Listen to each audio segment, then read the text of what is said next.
Oi, boa noite. Hoje sou eu te fazendo companhia aqui no Jornal da TV Tati. Vamos aos destaques da edição desta segunda-feira.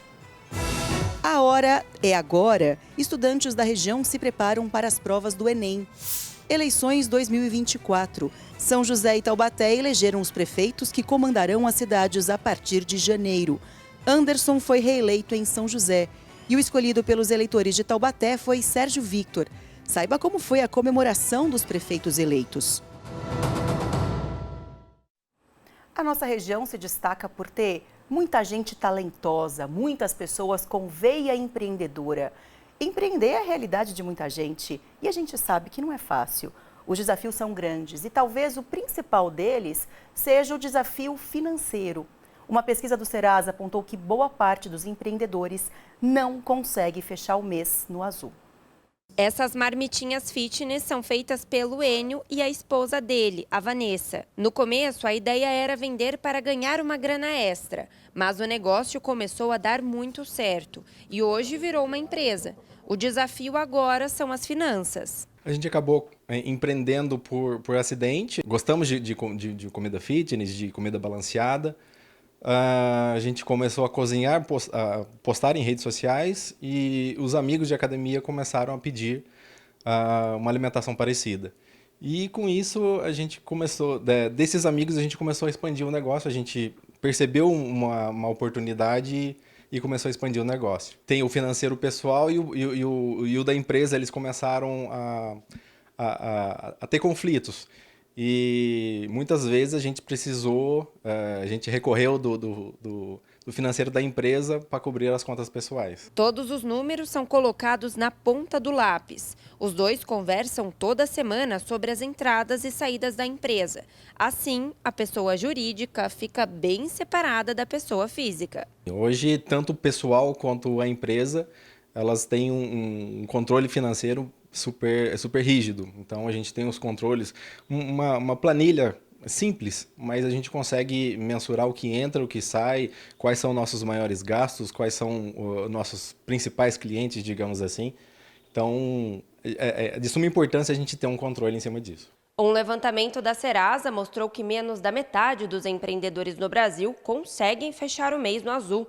Por isso, um passo importante nesse momento é buscar auxílio financeiro. Acontece bastante, principalmente com aqueles sócios de empresa que não se atentam à questão financeira da empresa, à questão contábil, né? Se o dono da empresa seguir direitinho as orientações do contador dele, ele não vai ter esse tipo de problema. Mas se ele não caminhar junto ali com o que a contabilidade recomenda, provavelmente ele vai estar dentro desse grupo de pessoas que não conseguem separar o que é pessoa física da pessoa jurídica. E aí ele pode ter problema futuramente. Primeiro, buscar ajuda de uma contabilidade, conversar com um contador, uma contadora que vai poder auxiliar ele e também dar as orientações necessárias para cada caso, né? Escutar o que a contabilidade recomenda, né? A contabilidade não está ali para atrapalhar ele, pelo contrário, está para ajudar, né, exatamente nesse processo de organizar as finanças da empresa. E isso vai fazer com que ele separe e não tenha problema com o fisco depois. Eu acho que é de suma importância pedir ajuda a alguém mais capacitado, alguém que já passou por aquela experiência. Você consegue economizar muito tempo que você passaria sozinho pensando em uma alternativa ou em alguma outra oportunidade. Você procurando ajuda, você deixando um orgulho de lado, digamos assim, né? Você consegue prosperar muito melhor na empresa.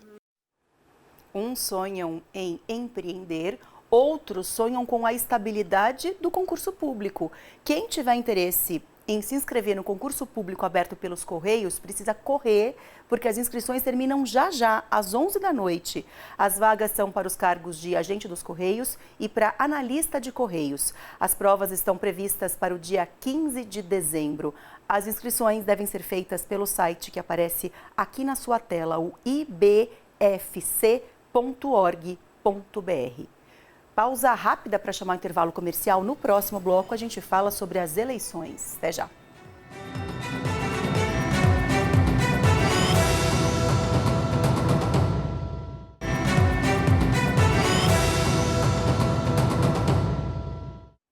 De volta com o Jornal da TV Tati. Domingo, milhares de eleitores voltaram às urnas em São José dos Campos e também em Taubaté. O resultado do segundo turno foi recebido com festa, claro, pelos candidatos vencedores. Sérgio Victor, do Partido Novo, foi eleito pela primeira vez para comandar Taubaté. O ex-deputado estadual recebeu 61,98% dos votos válidos, mais de 97 mil votos. O candidato do Novo superou o ex-prefeito Ortiz Júnior, do Republicanos, que obteve 59.768 votos, o correspondente a 38,02% dos válidos. Muito obrigado. A gente recebe esse resultado com muita humildade, sabendo o tamanho da responsabilidade que é liderar uma cidade com tanta história, com tanta oportunidade. A gente vai trabalhar muito por vocês. A gente tem um timaço, a gente tem muita gente boa perto e a gente vai garantir que a gente coloque Taubaté onde ela merece. Muito obrigado a todos vocês pela confiança. Podem contar com a gente. Aqui em São José dos Campos, Anderson, do PSD, foi reeleito prefeito. Ele derrotou o Eduardo Cury, do PL, nas urnas. Anderson obteve 58,26% dos votos válidos. Muito orgulho, desse reconhecimento de São José dos Campos, nessa eleição, para que eu pudesse ser aí reeleito e continuar fazendo um trabalho. E para mim, muita gratidão que eu tenho a todos, mas também podem ter certeza que é de muita responsabilidade. São José dos Campos é uma cidade que tem da sua importância, do seu papel na região do Vale do Paraíba, no estado de São Paulo, no país e internacionalmente. E pode ter certeza que vamos continuar fazendo esse trabalho ao lado do Felício, nosso vice-governador. Se eu não posso deixar aqui de fazer esse cumprimento a ele, publicamente, ao Wilker, que esteve ao meu lado desde o início, acreditou, enfim, a todos os vereadores que foram eleitos, ao Sérgio Teodoro, que é meu coordenador da campanha, juntamente com muitos nomes envolvidos, que todos trabalharam de forma voluntária nas ruas. A diplomação do Anderson para o seu segundo mandato será em dezembro. A diplomação do eleito está agendada para o dia 19 de dezembro na Câmara Municipal, Apenas o candidato haverá necessidade de ele apresentar as contas. Uma vez apresentada, não implica em julgamento dessas contas, não obstará a diplomação desse eleito. No primeiro turno, muitos eleitores deixaram de votar. No segundo turno, mais gente ainda faltou. Em São José, a abstenção nesse domingo foi de 29,16%, maior do que no primeiro turno, quando 24,75% dos eleitores não votaram. Em Taubaté, a taxa foi ainda maior, abstenção de 31,24%. No primeiro turno, o índice foi de 29,27%. Sobre esse assunto, eu converso agora pela internet com a consultora política Gil Castilho. Gil, boa noite, muito obrigada pela sua participação. Eu queria muito te ouvir, porque esse número me chamou a atenção. Para mim é um número expressivo e não acontece só aqui na nossa região. Esse número aconteceu no país inteiro. Como é que você vê esses números? Na verdade, o que essa abstenção grande mostra para a gente? Bem-vinda. Realmente esses números são bastante chamativos, Boa noite, Marcela, boa noite a todos. Você falou em 29,16% em São José, e se a gente somar ainda com os brancos e nulos, que aí é a pessoa que foi, mas também não escolheu ninguém, esse número chega a mais de 40%. É bastante chamativo, justamente porque o que a gente vem sentindo ao longo dos anos é que esse número ele tem aumentado.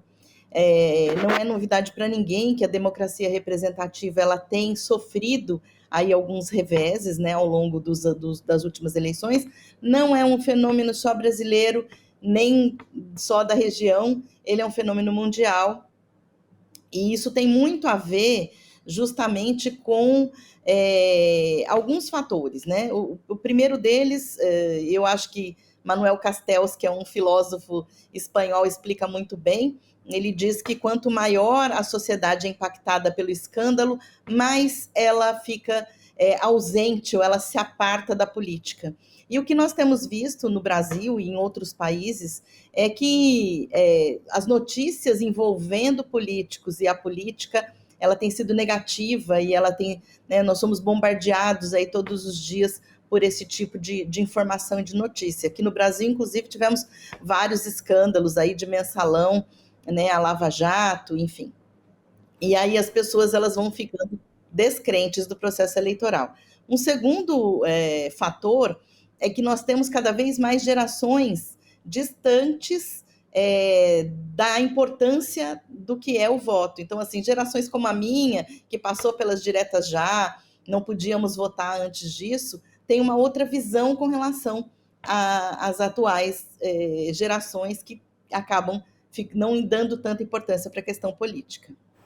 Como então fazer os brasileiros entenderem a importância do voto, a importância de valorizar esse ato da democracia e de ir lá no dia da eleição e votar em quem aquela pessoa acredita que seja a melhor escolha? Como é que a gente faz para reverter esse quadro, Gil? Olha, eu acredito que precise ser um esforço conjunto aí de várias frentes da sociedade, né? Então, desde a educação, eu acho que nós precisaríamos educar as nossas crianças e jovens desde cedo para entender o que é democracia, a importância da democracia. Hoje em dia, as pessoas não sabem, olha, pessoas até bem informadas, não sabem exatamente o que faz um vereador, o que faz um deputado, qual que é a diferença entre um deputado e um senador, como é que funciona o coeficiente eleitoral, né? Como é que quando eu voto nas proporcionais, às vezes a pessoa teve mais voto e entra o outro, quer dizer, entender essa lógica do processo eleitoral, que é muito importante para que a democracia seja defendida ao longo do tempo. Então, primeiramente, a questão da educação, ela é fundamental. Em segundo lugar, eu acho que os partidos políticos cada vez mais estão distantes da população. Os partidos eles deveriam ser elos que trouxessem mais discussão para a sociedade, que trouxessem mais formação política para a sociedade, e isso acaba ficando restrito a núcleos de pessoas que mais gostam, que se envolvem com a questão da política. E, em terceiro lugar, eu acredito que político tem que entender que ele não pode aparecer só em época de eleição. Ele precisa dar à sociedade uma prestação de contas do seu mandato durante todo o período de mandato, ou quando ele está sem mandato, mas ele é uma liderança que pleiteia algum cargo, ele tem que estar próximo da população, dialogando, entendendo os seus problemas, e aí sim a gente vai começar a entender a importância do voto, né? Que cada voto conta e como esses votos são importantes para a definição. Por outro lado, nós, eleitores, precisamos continuar de olho nos candidatos, seja o seu escolhido ou não o vencedor, para que a gente possa cobrar. É só, na minha opinião, quando as pessoas que estão no poder entendem que a população está de olho, é que talvez elas comecem a trabalhar com mais afinco, que é o que a gente espera de qualquer pessoa, principalmente dos políticos. Certo, Gil? Exatamente. Nós também temos um papel fundamental. Inclusive, hoje em dia, nós temos acesso a muita informação. Existem vários portais de credibilidade, existe a imprensa séria que traz informações verdadeiras, né, sem as fake news, que é justamente para que a gente possa entender aí a trajetória de cada um dessas pessoas que estão pleiteando um cargo público. Não podemos nunca deixar, inclusive hoje, no Dia do Servidor Público, não podemos deixar de lembrar que o político eleito também é um servidor público e ele precisa atender a essas expectativas da população, e a gente precisa, sim, fiscalizar e muito. Muito bem. Muito obrigada pela sua participação aqui no Jornal da TV Tati. Seja sempre bem-vinda, viu? Obrigada. Boa noite. Obrigada. Boa noite. Boa noite. Tchau, tchau. Vocês viram, foram muitas abstenções, né? Se você não votou, você precisa justificar a sua ausência para evitar complicações. E fiquem espertos, porque tem prazo para fazer isso. Por deixar de votar, o eleitor ele fica sem a quitação eleitoral. A quitação eleitoral ela é um requisito para, por exemplo, tirar o passaporte ou renovar, fazer empréstimo em instituições públicas, assumir cargos públicos ou matricular-se em escolas ou faculdades públicas e, dependendo de quantas eleições o eleitor deixou de votar, são 3 eleições consecutivas, ele pode ter o seu título de eleitor cancelado e aí pode haver o bloqueio do seu CPF. Até quando o eleitor que não votou ou no primeiro ou no segundo turno tem apto aí para justificar o seu voto? A justificativa de voto é sempre 60 dias a partir da data da eleição. Então, o eleitor que deixou de votar no primeiro turno, ele tem até a data do dia 5 de dezembro para justificar a sua ausência. O eleitor que deixou de votar no segundo turno, ele terá até o dia 26 de dezembro para estar regularizando também a sua ausência e ficar aí quite com a Justiça Eleitoral. Ainda falando sobre política, hoje o prefeito reeleito em São Paulo, Ricardo Nunes, veio ao Vale do Paraíba. Ele chegou ao Santuário Nacional de Aparecida de helicóptero por volta das 2 da tarde.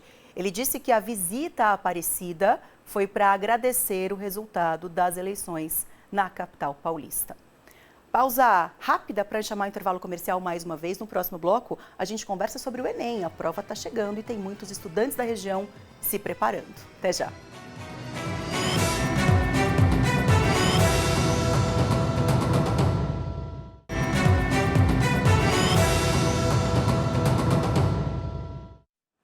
A semana começou com temperaturas mais amenas, né, gente? Um dia um pouquinho nublado. Amanhã o cenário deve ser bem parecido com o de hoje. Vou te mostrar as temperaturas. Em São José, o dia deve ficar nublado, com chance de chuva e máxima de 24 graus. Para Taubaté, a previsão também fala em máxima de 24. À tarde, o sol pode aparecer, mas entre nuvens e tem chance de pancadas de chuvas isoladas ao longo do dia. No litoral também pode ser que chova amanhã. Em Caraguatatuba, os termômetros sobem até a marca dos 24 graus. Nem vai fazer aquele calorão do litoral, não. Fechando o nosso giro, vem a Serra da Mantiqueira. Em Campos, a máxima não deve passar dos 20 graus e a mínima, na madrugada, pode marcar 10 graus. Essa semana é de muita expectativa para quem vai prestar o Enem. A prova começa no domingo. Em sala de aula, os olhares são atentos e o clima de tensão está no ar. Isso porque a vida dos estudantes nesta reta final de ano é curta e decisiva. Já foi dada a largada para a sequência de vestibulares. Desde o começo do ano eu venho focando muito na FUVEST e no Enem, principalmente no Enem, porque eu acho que o Enem é um bom vestibular, que por ele ser mais interpretativo e não precisar de tantos conteúdos, você consegue abrir mais portas com ele. Até mesmo durante os intervalos, entre uma aula e outra do cursinho, as amigas Luísa e Fernanda, de 17 anos, aproveitam para estudar. Desde o começo do ano eu tenho uma rotina de estudos que acaba a aula, eu estudo as matérias do dia, todos os dias. Eu faço prova antiga também, da FUVEST, da Unicamp, da Unesp e do Enem em si. E faço esses exercícios deles e fico revisando o que eu não lembro. Um período de decisão na vida de muitos jovens. Segundo o Ministério da Educação, mais de 5 milhões de pessoas se inscreveram para o Enem de 2024. O Exame Nacional do Ensino Médio acontece nos dias 3 e 10 de novembro. Então, além de uma sequência intensa de outros vestibulares, o estudante precisa se preparar para uma prova que dura praticamente 2 semanas para ser concluída. Tem gente que prefere estudar em casa e montar a própria rotina de estudos, como a Gabi, de 17 anos, que quer cursar Relações Internacionais. E nessa pegada de dedicação, ela sabe o que precisa fazer para ir bem nos vestibulares e também no Enem. Eu pesquisei em vários sites e vídeos do YouTube que poderiam me ajudar também, mas eu montei o meu cronograma. Eu separei as matérias que eu tenho mais facilidade juntas, como História e Geografia, e as que eu tenho mais dificuldade juntas também, Matemática e Física, porque aí eu estudava e fazia exercícios tudo junto. Com tantas provas no calendário, como Enem, Unicamp, FUVEST e Unesp, o vestibulando precisa se organizar para ter um bom resultado. Os alunos têm que ter essa blindagem da cabeça, do emocional, com relação ao rendimento dele. Porque claro que ele pode escorregar numa prova, mas não significa que ele vai escorregar em outra. Eu falo que é o mais importante, verifica por que aconteceu algo, uma falha, por que errou um exercício, por que não deu tempo de fazer a prova. Porque durante o processo do treinamento, ele está sem a pressão do dia da prova. Na prova, ele descobre algumas emoções novas e cada prova pode ajudar na futura prova. Então é interessante ele se olhar, fazer essa autoavaliação. Ainda falando sobre educação e sobre economia também, hoje os estudantes que aderiram ao programa Pé de Meia começaram a receber o pagamento do benefício. Para quem não sabe, o Pé de Meia é um programa que foi desenvolvido para evitar a evasão escolar. Vou te mostrar uma tabela que ajuda a explicar como é que funciona o programa. Os estudantes que aderirem ao programa recebem uma quantia em dinheiro no ato da matrícula, ao longo do ano e ao concluir cada série. No terceiro ano, quando o aluno se inscreve no Enem, ele também recebe um valor em dinheiro. Para se manter no pé de meia, o estudante deve ter frequência mínima de 80% nas aulas do ensino médio. Se você não conhecia esse programa e ficou interessado, calma que tem regras para participar. Não são todos os estudantes matriculados na rede pública que têm direito a esse benefício. Pelas regras, os beneficiários devem ter entre 19 e 24 anos e devem ser integrantes de uma família inscrita no CadÚnico, tendo renda mensal por pessoa de até meio salário mínimo. E assim, a gente encerra o Jornal da TV Tati de hoje. Fique agora com o SBT Brasil. Muito obrigada pela sua companhia e quero te fazer um convite. Me façam companhia também amanhã, ao vivo, a partir das 11h30 da manhã, na Hora do Vale. Espero vocês. Boa noite, obrigada pela companhia e até amanhã. Tchau.